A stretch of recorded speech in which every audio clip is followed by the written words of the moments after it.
We're just going to let everyone go in.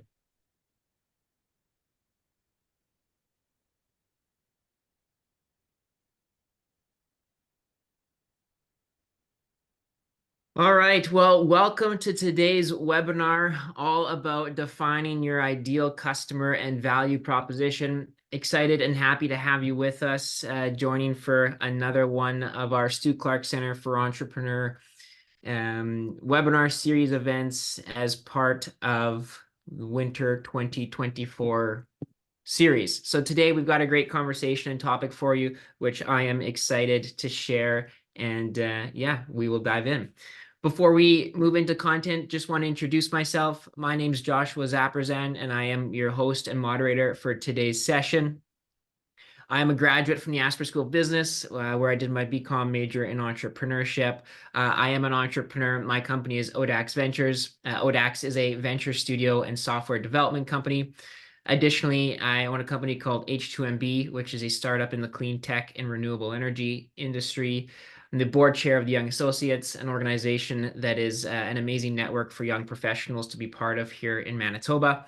And I'm the former startup coach at the Stu Clark Center for Entrepreneurship, as well as the sessional instructor at the U of M for an introduction to entrepreneurship course in the science and engineering faculty. A little bit of background about me and the perspective and lens that I will be sharing the content today from, based on my experience. Now, I would like to introduce to you the Stu Clark Center for Entrepreneurship team: Deborah Jonason Young, the executive director; Amy Jones, the event manager; Lindsay Friesen, marketing coordinator; Ben Isaacov, the startup coach; and Melinda Sassex, the office administrator. This is your awesome rockstar team at the Stu Clark Center for Entrepreneurship, located at 212 Drake Center at the University of Manitoba. You can connect with any of them online at umanitoba.ca/entrepreneur, or of course by stopping by and visiting them in person at their office. Now, in case some of you are wondering, what is the Stu Clark Center for Entrepreneurship? Well, in Cole's notes, in short form, the center is your go-to resource for all things entrepreneurship at the university. The mission is to ignite the entrepreneurial mindset in students across the entire University of Manitoba and really inspire that next generation of entrepreneurs. The center offers a number of different valuable resources and services, including partnering in education through experiential learning and activity through the entrepreneurship courses. They host some amazing competitions, which I'll talk about shortly. They have an amazing startup coach program, which is completely free. You can book in a meeting with Ben and have a one-on-one conversation and get all things advice on starting your own company. And they are connectors to the larger ecosystem and have so many partnerships. So if you ever need to be connected with anyone else in the entrepreneurial ecosystem, the Stu Clark Center can be that connector for you. Some fun facts: the center gives away over $60,000 in competition prize money every year, hosts new webinars, 12 new webinars, more than 12 new webinars every year. And as I mentioned, they are that larger ecosystem connector and have a number of community partners. Here's a quick video to explain more about the center. Have a look. Let's talk about entrepreneurship. It's the light bulb moment from your first big idea. It's the decision to set out on a new path. It's the realization that entrepreneurship starts with a spark, and that spark starts here. At the Stu Clark Center, we're here to nurture your ideas and help spark your entrepreneurial spirit. How? How about competitive opportunities to free your inner entrepreneur? Advice from venture coaches who have walked the walk, or some of the best networking events you'll find on campus. You'll find it all right here. By focusing on education, awareness, community, coaching, and connection, we build strong relationships with our students and do everything we can to help them on their journey to self-starting. At the Stu Clark Center, we thrive when you thrive. No idea is too big or too small. The Stu Clark Center is your one-stop shop for everything you need to start your journey. So why not start today? So on that note, make sure you connect with the Stu Clark Center for Entrepreneurship if you have any questions or need any support building out your venture and any support for your entrepreneurial journey at the University of Manitoba. On that note, as I alluded to with the competition, their biggest competition of the year, the Stu Clark New Venture Championships, are coming up soon in April of this year. Some important dates there to remember on the screen, including the application deadline, which is February 20th. To submit an application, all you need is a 2-page executive summary. And then if selected to enter the competition, you then will be prompted to submit a full business plan, a video pitch, etc. Highly encourage you to check that out. It is an amazing opportunity to get real world experience, to pitch your business in front of industry experts from our Manitoba business community, and an opportunity to win a lot of great cash. So if you have any questions or if you want to apply, feel free to reach out to Amy Jones or find more information online at umanitoba.ca/entrepreneur. Before we dive into today's content, just a reminder of some upcoming webinars. As you know, this is a webinar as part of a larger webinar series that the center hosts. We have a few upcoming webinars, including branding secrets, looking at the power of social media to building a brand, talking about social enterprises, and then also talking about survival and growth strategies for startups. Check out the website umanitoba.ca/entrepreneur to see all of these awesome upcoming webinars. And as a reminder, if you're unable to attend, all of the webinars are recorded, so you can always watch or rewatch the webinar afterwards on the Ask for School of Business YouTube channel under the Stu Clark Center playlist for the webinars. Additionally, if you know you can't make one of the webinars, but you want to make sure you get that link, that recording for the webinar that you missed, still be sure to go into Startup Tree just like you did today and RSVP to attend that webinar, and you will be notified with that link of the recording after it is posted. All right, well, let's dive into today's content. And as you all know, today we're talking about ideal customers, target markets, and value propositions. Today's topic and conversation is one it's often glossed over in the rush of launching a new venture, yet it is absolutely fundamental to the success of any business. Understanding your target audience and defining your ideal customer is so important. In the excitement of creating a new product or service, it's easy to fall into the trap of believing that everyone will want your offering, your product, your service. But let me tell you, everyone is not a target market. Not a target market. The truth is, no matter how amazing your product or service is, it won't appeal to everyone in the same way. So understanding who makes up your target audience, their needs, their wants, their pain points, this is not just crucial, it's absolutely vital for your business's survival. So knowing your audience helps you tailor your product or service to meet the specific needs of that audience. It helps guide you through making great informed marketing efforts. It informs your communication strategies. And ultimately, it can really, truly be the difference between business growth and being stagnant. And then when we have the concept of an ideal customer, this is your more focused, detailed representation of who exactly you're trying to reach and sell to, who that ideal customer is. Your ideal customer, it's truly a tool. It's an avatar, which we're going to talk about that in more detail, but it's that avatar and tool that guides everything from product development to sales strategies. And when you know your ideal customer, you know your target market, you don't just cast your net and hope for the best. You aim, you target, and you truly do hit the mark. So on that note, in our rapidly evolving marketplace, with things changing constantly, and even you look at technology and the advancement of technology and how quickly things change, having a clear understanding of your market, of your target audience, and your ideal customer, it is more important than ever.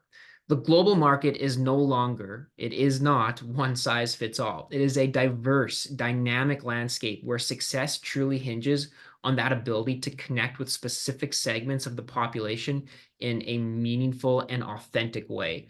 So in this regard, you have to know who your audience is, who you are trying to communicate to, who you're trying to sell your product or service to in order to be successful. So let's start by looking at starting to define, okay, what is your target audience? Your target audience are these individuals who have a problem that your product or service can solve. They might share similar demographics such as age, gender, location, or income level, but they also share psychographics, their attitudes, interests, behaviors, and their pain points. Understanding these characteristics help you, again, tailor those offerings of yours, your product or your service, to meet the needs specifically of your target audience. It allows you to speak their language, understanding their challenges, and ultimately offering them a solution that's going to resonate with them and that's going to actually allow them to make a purchasing or engagement decision with you and your company to either buy your product, sign up for your service, or whatever the case might be. But it starts before you can develop a strong marketing strategy. It starts with understanding who your target audience is. Now, when we kind of move a little bit deeper and we look at your ideal customer, well, what's the difference between the ideal customer and just the target audience? Your ideal customer is a more precise representation of your target audience. This is the actual person who will not only benefit from your product, but will also be the most likely person to purchase it. So by creating a detailed profile of who this individual is, including their lifestyle, their preferences, their buying habits, and even personality traits, you can focus your marketing and sales efforts in a way that will attract and truly retain these customers. So why is this so important? It's important because knowing who your target audience and ideal customers are, it shapes every aspect of your business. It influences how you develop your products, how you market them, your communication strategy of how you actually showcase it in the marketplace and communicate with your customers, and how you interact with your potential customers. It guides your decisions, it guides your strategies, it helps you to invest your resources wisely and maximize your return on investment. You look at one of the most popular ways to build online and digital funnels and advertisement streams, and it's through paid online traffic. You look at all the social media channels, like Facebook and Instagram, and the targeting aspects when you publish an ad is so specific. The more specific you are with knowing your ideal customer, you can target exactly that person to a T in order to get the most out of your marketing efforts. But you can't do that unless you first understand and know who that customer is. So by understanding your target audience and defining your ideal customer, they aren't just tasks to check off when starting a business. They are essential components of your strategy that can truly set you up for long-term success in the entrepreneurial world. Now, how do you do this? How do you actually start to distill this down and define who your ideal customer is? Well, we like to refer to them as doing a customer avatar. So you can create, let's call it fake personal profiles to help define and understand what your avatar or your ideal customer is and looks like. And I'm going to show you an example. So this is a template of what a customer avatar could look like. It's an example where you can even make up a name, an age, all the information that you need to try and distill into detail what your ideal customer looks like and is. So creating this detailed customer avatar, also known as a buyer persona, sometimes referred to, it's an essential step in understanding your audience and tailoring your marketing efforts. It represents that ideal customer for your business, helping you understand who they are, what they want, and how your product or service can meet their needs. So let's go through a few of these key components as part of the avatar and break it down a little bit. The first one is the demographic information, right? Starting by outlining the basic demographic information of your customer avatar. This includes age, gender, location, income level, educational level, and occupation. This information provides that general idea of overarching who your customer is. So, for example, your customer avatar might be a 30 to 40-year-old female living in urban areas with a bachelor's degree and a middle-level management job. Great start to a demographic outline of your ideal customer.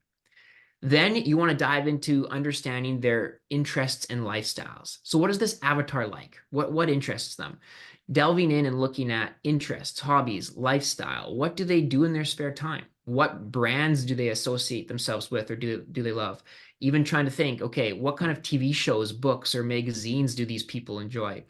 By thinking about this, it helps you understand their preferences, their behaviors, their interests, and giving you insights into where you might find them online and how to engage them. So for example, if this type of individual, their interests are, in travel. Well, maybe they're going to be interested in these certain travel magazines or these travel Facebook groups, etc. And now you're starting to understand, okay, if this is where their interests are, maybe I can build a marketing strategy around advertising to certain specific groups within the travel landscape or space. So by, again, understanding interest and lifestyle is an important start or part of the avatar. Then we want to start looking at what is your avatar's goals and values? What do they aspire to achieve? What values do they hold dear to them? Understanding these can really help you align your product or service with their goals and values, making it more appealing to them. A big part of marketing, we talk about communication. We talk about how you're getting your messaging in front of them and how does it stand out from everything else. And a big part of that is understanding what resonates with people. What are their values?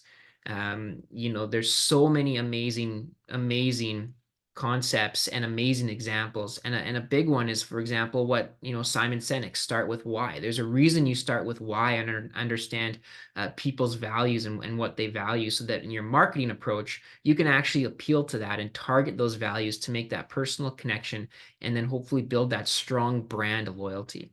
So, for example, if your ideal customer values sustainability and aims to lead a green lifestyle, you're going to highlight in your marketing efforts how your product is eco-friendly or meets those sustainability initiatives and needs. So, again, important to understand those goals and values of your avatar. Then you want to look at the pain points. So, what problems or challenges is your ideal customer facing? These pain points are the opportunities for your product or service to provide that solution. So, for instance, if your ideal customer struggles with managing their time effectively and you offer a productivity app, well, you're going to emphasize in your marketing how your app can help solve this problem and how the productivity can be enhanced for the user. Then we want to look at the avatar's buying motivations and objectives. So ask yourself, why would your ideal customer buy your product or service? What might prevent them from making a purchase from you? Knowing your avatar, your ideal customer's motivations can really help you to tailor your marketing messages so that you can highlight the benefits that matter most to your ideal customer, to your avatar. So again, understanding their objections allows you to address these concerns proactively. And then lastly, we want to look at, finding out where they spend their time online. What social media platforms does your avatar use? What websites do they visit regularly? This information helps you decide where to then focus your online marketing efforts. We're talking about social media in the next webinar, right? As a topic, a big opportunity in understanding where and knowing how to build proper marketing strategies in the digital space is understanding and knowing where your target market actually exists online.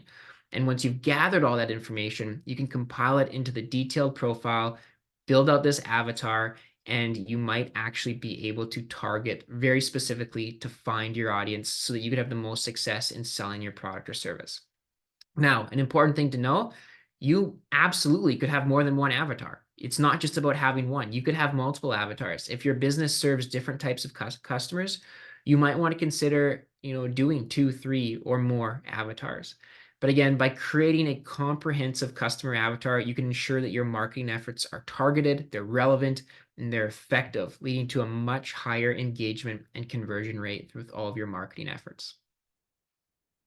Now, once you've identified and you've gone through the process of understanding who your target audience is, who your ideal customer is, you've done a bit of a customer avatar, the next step, a very important step, is to understand and quantify how large this market is. Knowing the size of your target market is essential because it gives you a clear idea of the potential for growth for your company. It also helps you gauge the demand for your product or your service. It again allows you to tailor your marketing strategy effectively and aids in making informed decisions about business expansion as well. Also, knowing your target market size can also help you with everything like financial projections, making assumptions of growth, revenue in early stage years. Again, also, if you're going to raise investment, by showcasing the size and understanding, showing that you understand the size of your target market, speaks to the potential of the opportunity you have for business growth. And it's important to be able to communicate that to potential investors, potential partners, potential suppliers, etc. So how do you do this? How do you determine the size of your target market? Well, there are several ways to do this. You can conduct surveys, interviews, use industry reports, analyze data from government agencies. We recently did a webinar all about data. It is a absolutely amazing webinar and showcases the amazing resources that you have access available to you at the libraries of part of U of M.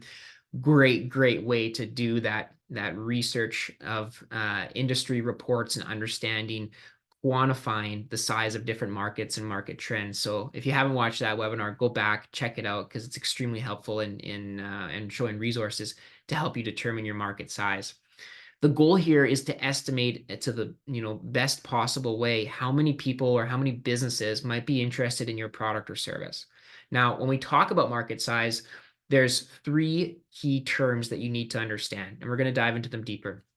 Number one is the total addressable market, or TAM, as it's referred to.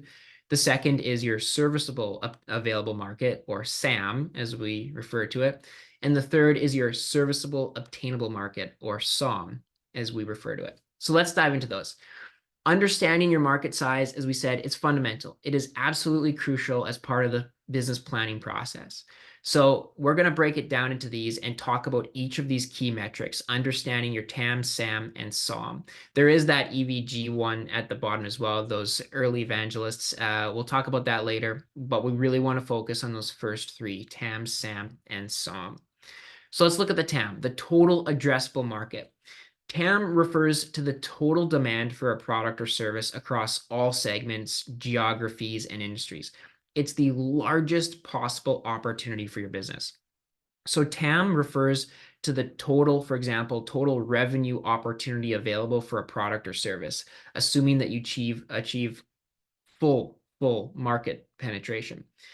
It's that maximum amount of revenue or people that a business can generate or sell to by selling their product or service within a specific market. So, for example, if you're launching a new brand of coffee in the United States, your TAM would be the total amount that US citizens, that Americans spend on coffee each year. That would be your TAM equivalent expressed in a dollar figure. Now, SAM is your serviceable available market. SAM starts to narrow down the TAM to the segment of the market that your business can serve, considering its capabilities and limitations. It's a more realistic assessment of your potential customer base. SAM is that portion of the TAM that can realistically be served by your company's products or service.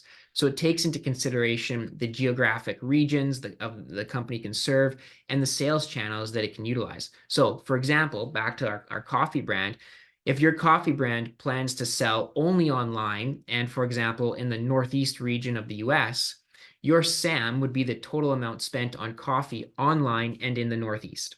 So you've taken that TAM and you've now simplified it down to SAM, which is a little bit more targeted. And then we go one step further and we look at what we call the serviceable obtainable market, or your SOM. SOM is the portion of the SAM that you can realistically capture in the short term. So this takes into account competition and other market factors. Your SOM is your immediate achievable target that you're going to focus on. SOM represents the portion of the SAM that a company can capture or serve in the short term. So considering, right, that competition and those other market constraints. It might be the customers you can realistically reach in those first few years of operation, given your marketing budget and the competition in the online coffee market, for example, in the Northeast. So by making reasonable assumptions, you can say, okay, my SOM might be X percentage of my SAM, and that's going to grow and expand year over year. Now, why is this important? It's also important because, for example, as an investor, if you're trying to raise capital, or I'm trying to understand the opportunity that your company has for growth, if I see you've listed a TAM, SAM, and SOM, I could then go and look at your financial projections, and that year one, year two, year three revenue should match the potential of that SOM dollar value or industry size. So it's all connected and related. This information is extremely important, and understanding TAM, SAM, SOM, it's really, truly essential for any business. These metrics provide a clear picture of your potential market size, who you're targeting, the realistic segment that you can serve, your immediate target market, and the most potential customer. The knowledge can truly guide that strategic decision making, helping you focus your efforts where they have the most potential for return. And again, that's really the most important part here that we're talking about. Why do we go through all this work to understand our target market, doing the ideal avatar, and defining, the market size of your TAM, SAM, and SOM? Well, again, it's so that you can focus your efforts where they have the most potential for return. It is a competitive landscape. It doesn't matter what industry you're building a business in. It doesn't matter who you're targeting. It's competitive. It is competitive to fight for ad space in the digital space. And so the more niche, the more specific, the more narrowed in you can understand who your customers are, where they are, and target them properly is extremely, extremely important. So let's switch gears a little bit, and now let's dive into talking about value propositions as a clear kind of next crucial step. After we've defined our target market, our ideal customer, our size of the market, now we're building out a clear value proposition. So what is a value proposition? A value proposition is your critical component of your company's overall marketing strategy. It is your clear, concise statement that explains why a customer should choose your product or service over your competitors. In essence, your value proposition articulates the unique value that you bring to the market and the specific benefits that customers can expect from your offerings. So a compelling value proposition achieves three key things. Number one, it identifies your target customer, right? So why do we talk about target customers first? Because you have to know that before you're able to then build a proper and thorough value proposition. So your value proposition should clearly define who your ideal customer is. It's not enough to say that your product is for everyone, right? As we've discussed, your well-crafted value proposition, it's specifying the audience that you're targeting. So whether that's small business owners, busy parents, tech enthusiasts, or any other group, it's important. Number two, the other key thing is that your value proposition explains the problem that you solve. Every great product, every great business, it solves a specific problem. Your value proposition has to articulate this problem and how your offering provides a solution. This is where you begin to highlight the features and the benefits that your product or service offers. And the third key thing is it differentiates you from your competitors. The most powerful value propositions set a business apart from its competition. They highlight the unique aspects of the product or service that make it different and better than anything else on the market. So this could be anything from superior quality, innovative design, exceptional customer service, or a groundbreaking approach. So creating that compelling value proposition, it requires a deep understanding of your target audience. As you can start to learn and see, you have to understand their needs, their pain points, and how your product or service meets the needs in a way that no one else can. Because if you don't know that, then how are you going to write a proper, clear, compelling, concise, unique value proposition? When done right, your value proposition can be such a powerful tool that drives customer engagement and really boosts conversions with all of your marketing efforts. Here's a great graphic that I love that truly shows kind of how your value proposition fits in. It's kind of that combination of what your customers needs and cares about, what you do really well, right? The unique part about your business, your core offering, and what your competition does really well, and kind of taking those overarching areas and saying, okay, this is my unique value proposition. This is where I stand out. This is the main focus of how I'm going to message and communicate my value proposition to my ideal customers. And you have to understand those three other circles, those three other buckets, again, in order to find that overlap, find where it is that your true unique value proposition lies. So how do you do this? What's a step-by-step process of how to come up with a value proposition? Creating your unique, compelling, and concise value prop, it involves, again, understanding your target audience, the problem you're solving, and what sets you apart from the competition. So here's a bit of a step-by-step process to help guide you throughout creating your value prop. Well, As we've talked about, number one, it starts with identifying your target audience. Your value proposition has to be tailored specifically to your ideal customer. So start by going through what we talked about earlier, defining who they are, doing those avatars, demographics, interests, pain points, and needs. Then step two comes to understanding further detail your customer needs. So identify those problems or challenges that your customers face that your product or service can solve. Understand these pain points will help you to articulate how you can provide value, right? You can't build a solution unless you know the problem that you're solving, so that you can then clearly articulate and communicate how you're solving those pain points that your ideal customer, that your target market is facing. Then that third step is defining your solution. So being able to clearly state and articulate, how does your product or service solve the problem that you just identified? This is your opportunity to highlight the features and benefits of your offering, of what makes you special in terms of how you are solving those problems. Then the next step, super, super important step. This is what makes you unique. What makes you stand out? How are you different from your competition? Again, maybe it's superior quality, lower price, innovative design, or exceptional customer service. You have to identify in your value proposition what sets you apart, what separates you apart from everyone else.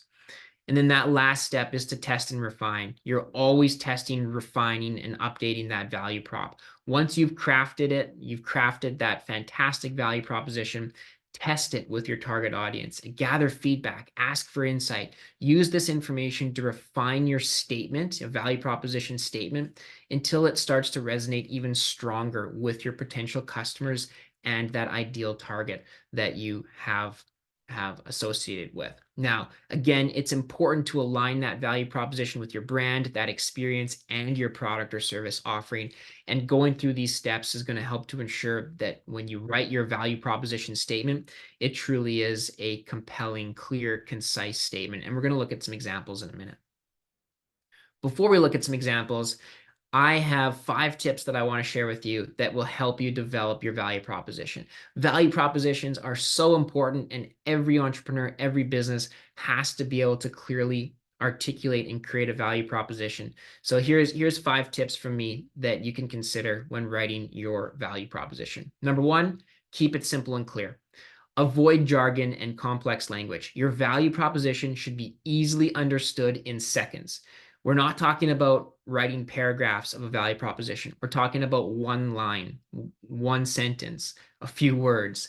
So don't make it complex. Keep it simple. Very simple and clear are the most effective value propositions. Number 2, focus on the benefits, not the features. Customers are way more interested in how your product or service can benefit them rather than the features that you have. So highlight the outcomes that your customers can expect in your value proposition. Number 3, make it unique. Your value proposition should differentiate you from your competitors. If it could apply to any other company in your industry, it's not unique enough. You have to understand and be able to write something and communicate something that truly is unique, that shows how you are so different than everyone else in the marketplace.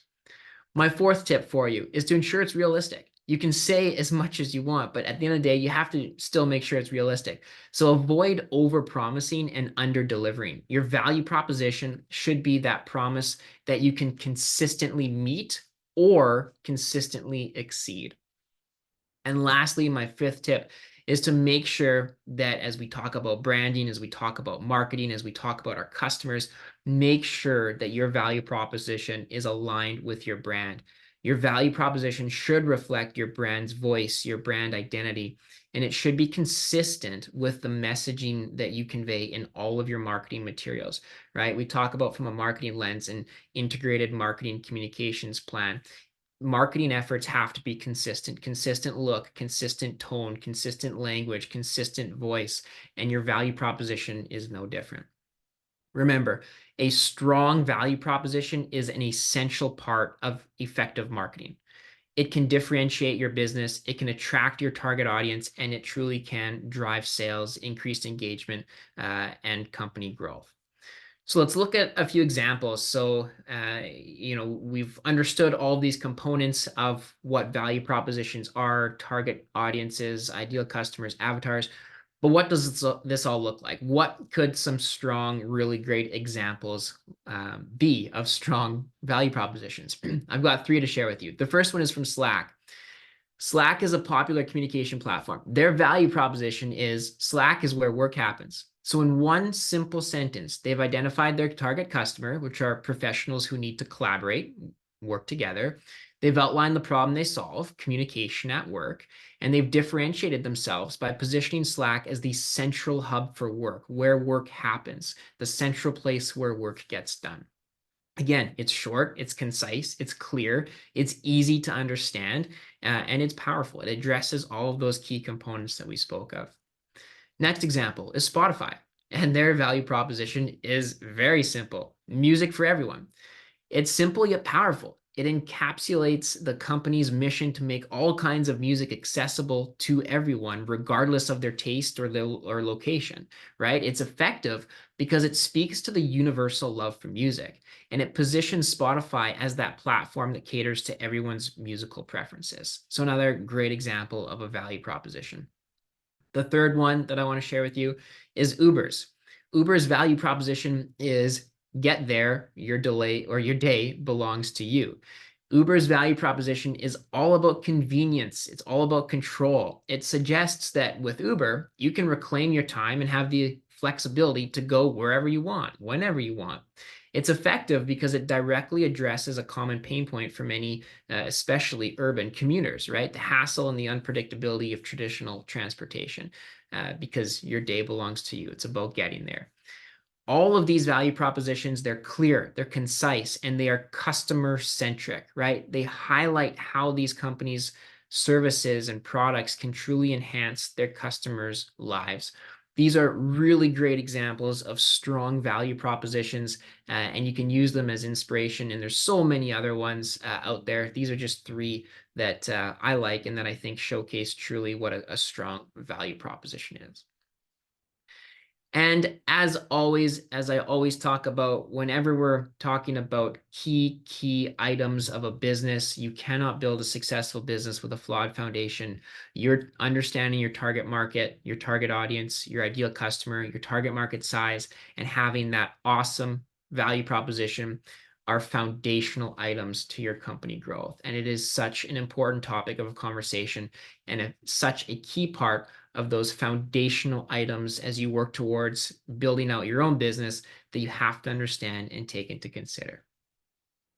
So as we wrap up today's conversation, what are kind of some of those key takeaways for what we've spoken about today for defining your customers and your value proposition? Number one, at its core, you have to know who your audience is so that you can properly market to them. If you don't know who they are, how are you ever going to find them and properly communicate and advertise your product or service to them? Number two, spend the time to create your customer avatar. Create more than one. Understand specifics and their specific needs so that you can, again, properly market and more specifically market to your ideal customers, and you will have more success that way. Number three, the importance of understanding and knowing the size of your market. By doing so, looking at TAM, SAM, and SOM, very important metrics for your business, especially showcasing that growth and the opportunity for those key metrics that your business has from a marketing lens and perspective. Your value proposition, your clear, compelling statement that makes you unique and different. Uber important in order to be able to have a clear, concise value proposition. Make sure you take your time to write that clear, compelling statement.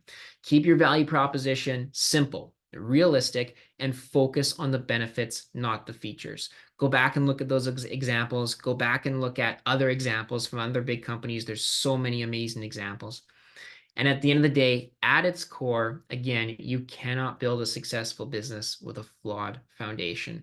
And these are all foundational items that are super important for your business growth as you embark on your entrepreneurial journey, either starting a company or continuing to grow your company. These are very key components. With that, that's today's webinar. Thank you for tuning in and listening. Happy to take a few minutes and answer any questions that you have. But yeah, hopefully, if not, hopefully you found the webinar engaging and informative, and at least some takeaways that you can take to be able to go forth and build out your value proposition and your target market and your business. So I will scan over here and check out the chat and our Q&A and see if we have any questions. I'm scanning.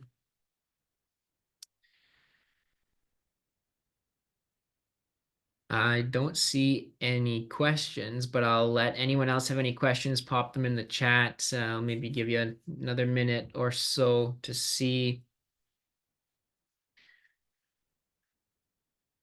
It looks like no questions, so hopefully it was super informative then. Again, thanks to everyone for being with us today for the webinar. The link will go live once it's uploaded to YouTube. Thanks again, and don't forget to join us for the next webinar where we talk about social media marketing.